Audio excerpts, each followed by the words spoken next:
Hello and welcome to today's LOL Esports Round Up. We're going to cover MSI Day 1 and preview MSI Day 2. Predictions wise, I went 1-1. I got the easy one right. I think everybody and their mother that has no dog in the fight for Loud was picking G2. I did think DFM was going to beat PSG, and I'll get into why and what transpired for it to go the other way. So, PSG beat DFM 2-0. Game 2, very close. Game 1, not so much, but Game 2, PSG struggled at times. DFM got out to an early lead, were really ahead. They kind of fumbled the bag, came back. Well, didn't come back, but fumbled the bag, and then regained the bag, and then threw it again in a 50-minute banger. So, Wako went 13-5-18, 37% of the team's damage, over 900 damage per minute across 2 games. Yubao was my MVP, going 11-3-21. Aria 6-8-18, 29% of damage for DFM. So that mid lane matchup is the diffy here. Wako did great, don't get me wrong. He played a very pivotal part in keeping PSG alive in Game 2. But I thought Yubao Game 1 was exceptional. He had a quadra kill on Ari, really outpaced Aria, and made a lot of things happen. Junjia as well did some things on Vi, and even Viego in Game 2. But Game 2 I thought he was pretty irrelevant when DFM got out to an early lead. So I'm going to kind of hold that against him. But, yeah, Aria just didn't show up. And you know what? Part of it, why is he on Annie in Game 1? Your best player is Aria. Why is Toll 2 not on something to facilitate? Because he stinks. Put Aria on a carry. What the hell is this? So they don't do that. Uniboy is able to run all over the Rift and do some work, get ahead and win. And then in Game 2, Aria has Ari, and he had some moments where he stood out. Hell, DFM get out to a lead. But Yubao on Lissandra was able to find some moments to be impactful. Wako did fabulous on the Aphelios. Honestly, I thought Woody had some good moments in this series, as well as Harp. Other times, also, they ended their face-off. Ozzy in top lane definitely beat Toll 2. That was not a shocker to me. And Steel, I thought, left a lot to be desired. So, the win con for me, I thought DFM has... I thought they had the better mid laner and AD carry, but today it was not the case. And then we have Loud in G2. So G2 win 2-0, and to all those that thought the meta was going to be boring, G2 are still scrimming, so we had some compositions that we have not seen before. So the meta is not stale, folks. It's not stale. We have teams willing to play things that no one else is willing to play. Yike, 18-2-22, 32% of the team's damage, I think over 900 damage per minute as well, on Nidalee in both games. Broken Blade, 15-3-14 was my MVP. Played Darius in Game 1 and Poppy Top in Game 2. Yes, you heard that right, but we're not done with the interesting picks in this one. Root, 6-4-6, 32% of damage in the loss. Caps played Nautilus in both games.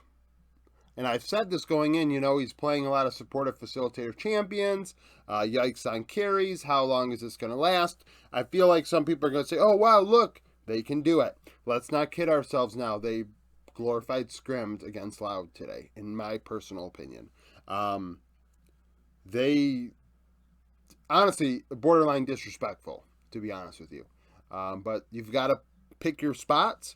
And honestly, that disrespect was called out in Game 1. Loud got out to almost a 6K gold lead at one point. Robo died 14 times between the 2 games, so I'm going to blame him for some of the loss. Seos died 10 times between the 2 games on Tom Kenshin both. I thought he sucked. But Robo, I had a lot, the comment section was a little more honest on YouTube, which is rare. About Robo and saying that he was coin flipping this and that, where we had some people on the Discord that really insisted Robo was going to do some work, and he did for G2 today. Just got solo killed by a Poppy.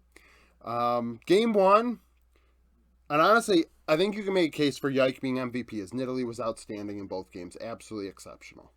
BB was my MVP. He got a solo kill on Poppy, for crying out loud. I thought as Darius in game 1. He and Yike had like 15 of the first 18 kills for G2 when they were coming back. Like it was those two really keeping them in the game. And then there was Caps on Nautilus. And there were some moments where it was like, shit, you shouldn't be playing this champion. And then he pretty much solo killed Tinones. Like it doesn't go down as a solo kill. But he pretty much solo killed Tinones when Tinones was on Ari and Caps was on Nautilus. So, you know, I heard a lot about Tinones was like,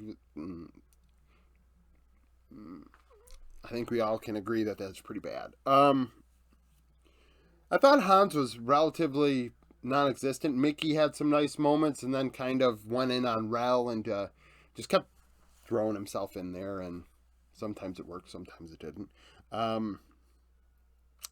Not a lot to really take away from this one, except that G2 are scrimming with Poppy, Nidalee, Nautilus. Darius, Nidalee, Nautilus. Like, interesting things out of G2 right now. And that is the sort of stuff that makes you capable of winning a tournament like this as a team that should not win it on paper. I say it all the time about the minor regions. These two don't do it, so I always hold these two accountable. Because they're not these guys. The VCS always is willing to bring out something interesting, as are G2. That's why they're able to possibly take games off of better teams. Where if you play an LCK style, and you're not the LCK, you're just playing a poor man's version. You're playing checkers when they're playing chess. And yeah, sure, you're both playing on a board with, opposite colors or whatever the hell. Like, it's just not, it's not good. Not a good look. So, not a surprise here. This was a surprise. I thought Arya was going to do a lot better than he did. Really disappointed in that. Sneak peek for tomorrow. Like yesterday, I mean, what's there to go over? Rainbow 7 and BLG, they've never played against each other. Adi's the only one on Rainbow 7 that's been to an international event. In the jungle, so Shun has not for BLG, so we have no overlap with players even. As far as the last time LPL and LLA played, it was RNG as the 4 seed at Worlds against Isurus, who were the 1 seed. It's the infamous Teemo game, if you recall, where ADD actually picked Teemo top at Worlds. RNG would win, as you could imagine. As far as Rainbow 7 and BLG is concerned, though, Bong needs to be put on a carry, and we'll see what happens. All throughout playoffs, he was on tanks. He needs to be put on carries. Myru is a former T1 Academy player and HLE mid laner. So can he play against Yagao? Honestly, Yagao has not impressed me laning. So, I could see him keeping up in lane, but then like Yagao being more impactful.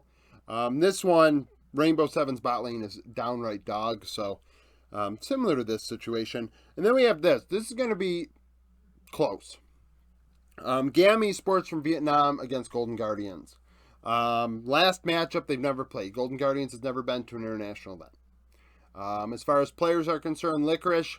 Kiea, I don't think has played Licorice. Maybe he has, maybe he hasn't. I don't think so. Licorice obviously going to Worlds with Cloud9 in the past. Jungle, Levi, and River have not crossed paths. Katie and Gory. Gory has not been to an international event before.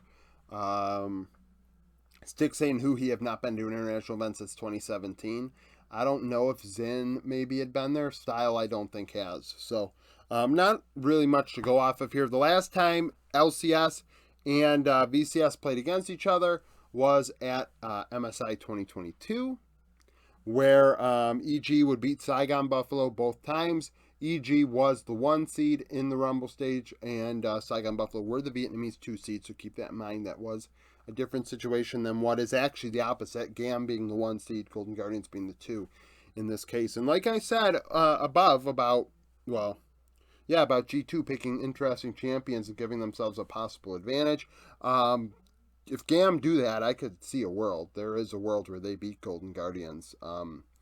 You know, a lot of people might think that's, look at the LCS and NA losing in play-ins.